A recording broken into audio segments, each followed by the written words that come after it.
প্ৰয়াত ভাতৃপ্ৰতিম ৰাজীৱ শদিয়াৰ দেওবাৰে ৰাজহুৱা আদ্যশ্ৰাদ্ধ আছিল। আৰম্ভণিৰে পৰা দেহে কেহে আদ্যশ্ৰাদ্ধৰ কাম কাজত লাগিছিল লোহিত গগৈয়ে। কিন্তু শ্ৰাদ্ধৰ এদিন পূৰ্বেই শাৰীৰিকভাৱে অসুস্থ হৈ পৰিল লোহিত গগৈ। সম্প্ৰতি ডিব্ৰুগড়ৰ এখন ব্যক্তিগত চিকিৎসালয়ত মানুহৰ গান গাই ভাল পোৱা শিল্পীগৰাকী। মানুহৰ মাজত থাকি মানুহৰ গীত গাই ভাল পোৱা ৰাজীৱ শদিয়াৰ বিয়োগৰ শোক মোচন যোৱাই নাই।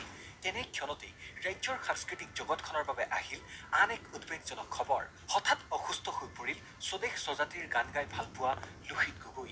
ৰাজীৱ শদিয়াৰ আদ্যশ্ৰাদ্ধৰ দুদিন পূৰ্বৰে পৰা অৰ্থাৎ ৭ ফেব্ৰুৱাৰীৰ পৰাই ৰক্তচাপ আৰু মধুমেহ ৰোগত আক্ৰান্ত হৈ ডিব্ৰুগড়ৰ আস্থা হাস্পতালত চিকিৎসাধীন হৈ আছে শিল্পীগৰাকী। ৰাইজৰ পক্ষত থাকি গীতৰ মাধ্যমেৰে সুস্থ সমাজৰ বাৰ্তা দিয়াৰ লগতে শোষণ নিপীড়নৰ বিৰুদ্ধে গীত গোৱা লোহিত গগৈৰ অসুস্থতাৰ খবৰ বিয়পি পৰাৰ পাছতেই ডিব্ৰুগড়ত গৈ শিল্পীগৰাকীৰ স্বাস্থ্যৰ বুজ লৈছে বিভিন্ন ব্যক্তিবিশেষ তথা দল সংগঠনে।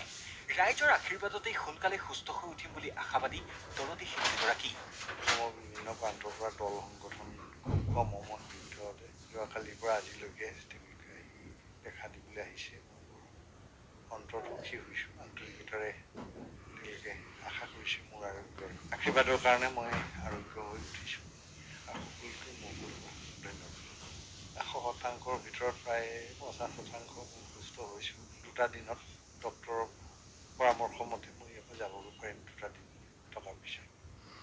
ইফালে চিকিৎসালয়খনত উপস্থিত হৈ শিল্পীগৰাকীৰ স্বাস্থ্যৰ বুজ ললে অসম জাতীয় পৰিষদৰ সভাপতি লুৰিণজ্যোতি গগৈয়ে। ৰাজীৱ শদিয়াৰ আদ্যশ্ৰাদ্ধত দেহে কেহে লাগি থকাৰ বাবেই লোহিত গগৈ শাৰীৰিক অসুস্থতাত ভুগিল বুলি কৈ লুৰিণজ্যোতি গগৈয়ে ক'লে।